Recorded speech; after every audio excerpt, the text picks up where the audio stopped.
কিছুই খেতে ভালো লাগতেছে না, তাই গরম গরম খিচুড়ির সাথে বেগুন ভাজা, পেঁয়াজ, কাঁচামরিচ। তো আজ করে দেখাবো খিচুড়ি সবজি দিয়ে। আমি দারচিনি, এলাচ, তেজপাতা দিয়ে পেঁয়াজ কুচি দিয়ে ভালো করে পেঁয়াজগুলো ভেজে নিব। দিয়ে দিলাম রসুন বাটা, জিরা বাটা, আদা বাটা দিয়ে ভালো করে নেড়ে চেড়ে মশলাগুলো কষিয়ে নিব। এবার দিয়ে দিব গুঁড়া মশলাগুলো, লবণ, হলুদ, মরিচের গুঁড়া দিয়ে ভালো করে নেড়ে চেড়ে দিব। অল্প পানি দিয়ে দিলাম, দিয়ে ঢেকে দিয়ে কষায়ে নিব মশলাগুলো। এবার চাল আর ডালগুলো দিয়ে দিলাম, দিয়ে সবজিগুলো দিয়ে দিলাম, টমেটো, আলু, বেগুন।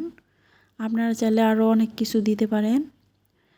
তো এতটাই মজা খিচুড়িটা, এইভাবে রান্না করে দেখবেন যে অনেক মজার হয়।